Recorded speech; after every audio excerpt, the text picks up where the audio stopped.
Hey everyone, today we have a question and I wanted to go online and just make a video and have it set up so everyone can benefit. And I thought it was a great question. And the question goes, hey coach, I have a hard time standing up for myself and I don't know how to set boundaries. So what can I do to alleviate this issue and how can I move past this point? Great question, by the way, and I think a lot of people go through this. All of us, at one point or another, we've gone through this aspect. Now, one of the main things I think you need to do is just realize that you're low on or you're high in agreeableness. And what that means is this: it's very basic. When you're high in agreeableness, is just you want others to like you. You have a tendency not to say no to people, and that's the key point. You want to understand that when you are at this level, it's extremely important to learn how to set boundaries by saying no. Now, to say no to someone, you have to have an alternative. So that takes a little bit of understanding the way communication works, but I'm just going to give you that just for now. But the main thing here is when you are high in agreeableness, let's say you score it in the 90th percentile in terms of agreeableness, I think what happens here is something that's very, very important. When you can't say no, that's number one. And number two, when you don't know how to set yourself up in such a way that people will actually take advantage of you.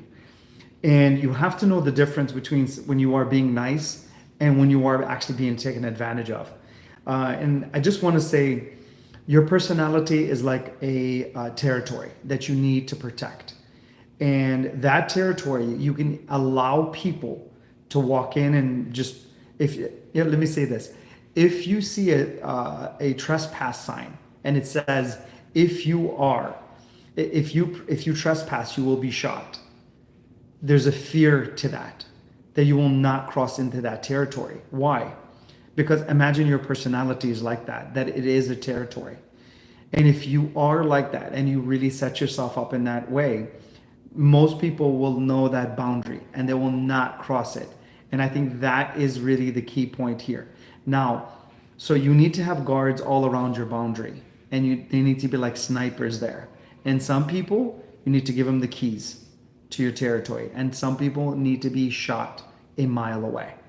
Not literally shot, I'm just saying. So I think it's extremely important for us to understand your personality is like a territory. You need to protect it. How do you protect it? You better set those boundaries. Now, some people, like I said, you want to give them the keys to your territory. Why? Because those are the type of people that are actually, when they go into your territory, they're going to expand it. They're going to allow you to expand and grow because they mean well towards you and towards themselves, let's say. But they mean well towards your protection. They're going to try to protect your boundaries. And I think that is extremely important. And one thing you got to understand, once you give that, hello, how you doing? Once you give that understanding and once you start to set yourself up, there's a power here that is extremely important. And one of those things is when you learn how to negotiate and communicate with other people, it's extremely powerful what happens when you start to expand that territory. Now, that territory is extremely important because you are a person. If you are high in agreeableness, you're going to meet someone who's, let's say, low on agreeableness. And if you look into the factor model, this factor actually exists in science, and the way it's studied is really, really remarkable. The people who are low in agreeableness are people who will literally say no to you 90% of the time. And if you come across a person that you're trying to negotiate with and they are high in agreeableness, and you are high in agreeableness and they are low on agreeableness, they're gonna want their 50%, and they're gonna also want your 50%. They're going after the whole pie. While you're trying to be fair and you're trying to be like, hey, this is 50-50, we should split this up. They're not doing that. So you got to understand which type of person also that you're in front of. And I think one of the most powerful things that you can do here is when you start to learn how to say no to other people, you are starting to learn how to go towards conflict, which many people who are high in agreeableness, they don't want to do. They want to stay away from conflict. They rather like be stepped on in certain ways rather than actually confront someone. And I think this is another telltale sign of someone who's high on agreeableness, because you want everyone to like you. Everyone will like you, but you won't like yourself. And I think that's the power of that. So when you need to go towards conflict, what you need to do is do this. And the way I'm going to explain it is, please pay attention to this. If you take anything from this little part in terms of the question that we are trying to answer, that imagine your relationship is like imagine you're a blacksmith and you're trying to shape a sword. What do you have to do to shape the sword? You have to put it in fire, in heat. So imagine your heat is that anger. And imagine the sword, which is the metal, is the relationship. And you have to shape the relationship. And I think this is with too much manipulation. I just say, okay, I got a fax. Okay. I think here it's extremely powerful when this analogy will let you understand how this works. And the way this works, if you are that blacksmith and you are adding the heat to the sword, which is your relationship, if you put on too much anger, which is the heat, what's going to happen is you're going to melt the metal.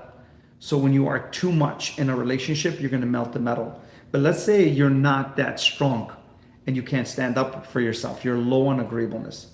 You're not high on agreeableness. What happens here is something very, very important. People will take advantage of you, but you won't be able to shape the sword anyway. And most people, what they do here, they don't realize that they're hindering the relationship anyway. When you are ambiguous and you do not show people where your boundaries are. You are ambiguous. You don't let them know because you're afraid to go towards conflict. You're afraid to show people your boundaries. What happens here is you're corroding the relationship anyway, because what's going to happen is people are going to overstep your boundaries. You're going to get upset about it. You're not going to let them know where that boundary is, and they're going to do it over and over and over again. You know what's going to happen to you? You're going to build a resentment. That's what's going to happen. So either way, you're corrupting the relationship. So sometimes you need to walk away, and you need to walk away from conflict. And sometimes you need to go towards conflict. So someone who's high in agreeableness is going to walk away usually from conflict because they can't say no to people. You can't be like that in a situation where you need to say no. Like in a business transaction, let's say you need to say no to someone's expectation because you're offering way too much and they're taking way too much. You better say no in that situation. So being too high in agreeableness is a problem. And one of the tall tale signs is that you can't say no to people. And another sign is that you have a hard time going towards conflict. And if you don't do that, if you don't do those two things, learn how to say no and go towards conflict, you're never going to learn how to go towards conflict, then learn how to mend conflict. That is the power within that. So I just wanted to answer that question, guys, on here. If you have any questions, send them in. Let me know if there's anything I can answer. I'd love to do these videos, and then we can go from there. I'm going to try to do this as much as I can. Take care, guys.